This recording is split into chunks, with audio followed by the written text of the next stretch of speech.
Rosalie. Good afternoon, ma'am. Can you tell me about yourself? I am Rosalie Canones, 34 years old. I have two children, married. I am a college level. Okay, I have few questions for you to answer, so let's start. Why do you want to work as a maid?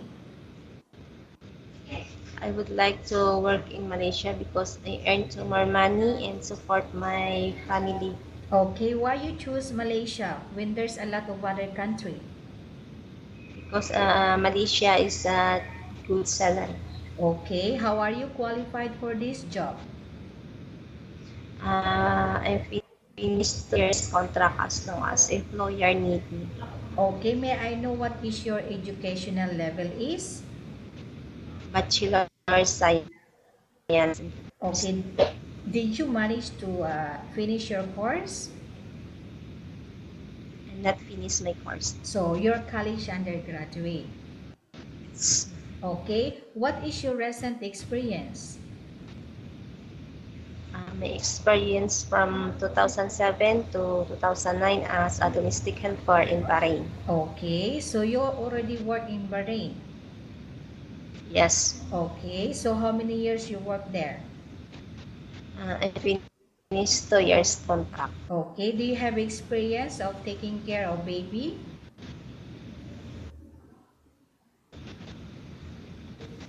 My own children. Okay, how about children? Do you have experience of taking care of children? My own children, ma'am. Okay, I'm take. for old elderly or old people, do you have experience? No, ma'am. Can you please louder your answer, please? Uh, No, no, okay. ma'am. Are you willing? I am willing to take care of elderly. Okay. Do you have any other special skills? Manicure and pedicure. Are you Nothing. are you willing to learn new skills? I am willing, ma'am. Are you willing to work with a family where the mother-in-law or any relatives stay together? Yes, ma'am. I'm willing. Currently, are you still working now? Yes. Do you know how to cook? Yes, ma'am. The Filipino food. Okay, so you know how to cook Filipino food. Can you give me example of Filipino food? Yes. Adobo. Nothing. Okay, are you aware that you will have to do washing, cleaning, ironing, and cooking? Yes. From all the house chores like washing, cleaning, ironing, and cooking, which do you like most? Uh, Cleaning, washing, and iron the clothes. Okay. If ever you were selected to work in Malaysia, who will take care of your children? My husband or mother take care of my children. Okay. You are not allowed to use handphone during working hours, yes or no? Yes. You are only allowed to use handphone after you finish all the work and when going to bed. Yes.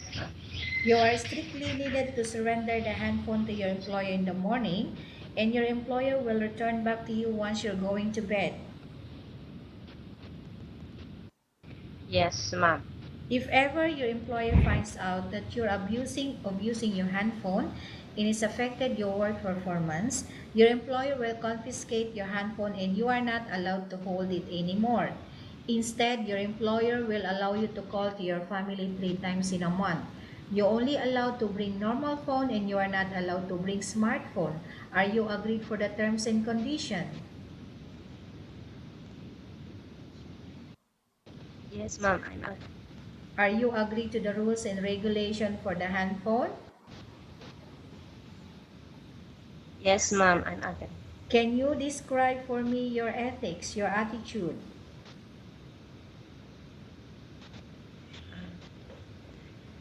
Honest, hardworking, and understanding. Okay. How many years is the contract as you agreed and understand? Uh, 2 years contract. Okay. How can you assure that to us that you will work hard in Malaysia?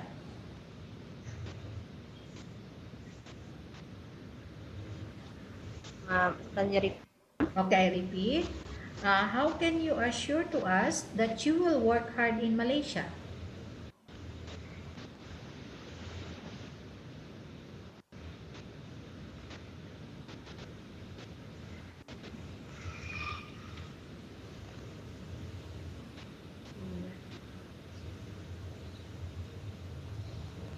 Rosalie? Yes, ma'am. Okay, I will repeat. How can you assure to us that you will work hard in Malaysia? I promise to finish contract if, as employer needed me. Okay. Can you promise not to use the telephone without the permission of your employer? Yes, ma'am, I promise. Can you promise not to put on makeup but to dress properly while work? Yes, ma'am, I promise. Can you promise not to invite friends and relatives without the consent of your employer? Yes, ma'am, I promise. Can you promise not to ask for advance salary from your employer under any circumstances? Yes, ma'am, I promise. Do you really understand of the rules and regulations of the agency? Yes, ma'am. Do you have do you pay any placement fee for you to come to work as a maid? No, ma'am. Do you have any history of sickness, example breast cancer or any other illness? No, ma'am. Do you suffer from any skin diseases, allergy or physical defect? No, ma'am. Have you suffered from any serious illness? No, ma'am. Do you smoke? No, ma'am. Have you undergone any operation?